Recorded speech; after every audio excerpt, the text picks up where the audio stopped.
અમદાવાદમાં મા ઉમિયાની સાક્ષીએ 2000 લોકોએ મતદાન કરવાનો સંકલ્પ લીધો। મતદાન ન કરનાર રાષ્ટ્રદોષી છે, તેને સરકારને પ્રશ્ન પૂછવાનો કોઈ હક નથી। શ્રી આર.પી. પટેલનું નિવેદન। અમદાવાદના ગોતામાં મતદાન જાગૃતિ અભિયાન અંતર્ગત કાર્યક્રમનું આયોજન કરાયું। મતદાન જાગૃતિ અભિયાન અંતર્ગત ગોતામાં બ્લડ ડોનેશન કેમ્પનું આયોજન કરાયું।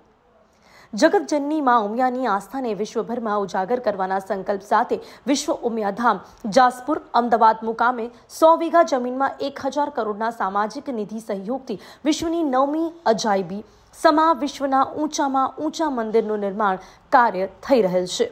વિશ્વ ઉમિયાધામ મંદિર આસ્થાનું કેન્દ્ર તો છે, પરંતુ તે સામાજિક તેમજ રાષ્ટ્ર ચેતનાનું કેન્દ્ર બને તેવી વિચારધારા સાથે વિશ્વ ઉમિયાધામ મંદિર નિર્માણ ઉપરાંત શિક્ષણ, રોજગાર, આરોગ્ય, છાત્રાલય, sports and cultural, business development જેવી અનેકવિધ પ્રવૃત્તિઓ સાથે આસ્થા, એકતા અને ઉર્જાના ધામ તરીકે કાર્યરત છે।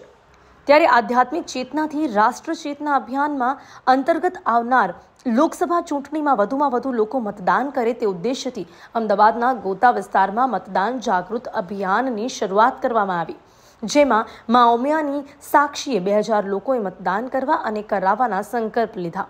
મહત્વનું છે કે વિશ્વ ઉમિયાધામની ટીમ દ્વારા મતદાન જાગૃતિ અભિયાન અંતર્ગત ગોતા વિસ્તારમાં બ્લડ ડોનેશન કેમ્પનું પણ આયોજન કરાયું હતું, જેમાં 200થી વધુ બોટલ રક્ત એકત્રિત કરવામાં આવ્યું હતું।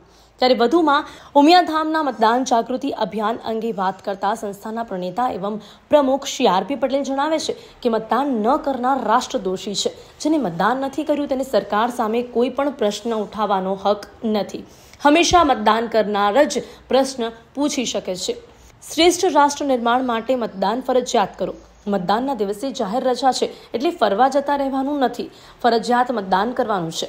મતદાન એ આપણી રાષ્ટ્રીય ફરજ છે, જે નિભાવવા સવારે 10:30 વાગ્યા સુધીમાં સામૂહિક મતદાન કરવાનું છે। સોસાયટી અને ગામના ફળિયાઓ એકી સાથે વધારેમાં વધારે લોકોએ મતદાન કરવું છે। ધીરજ પટેલ, સોલા, અમદાવાદ।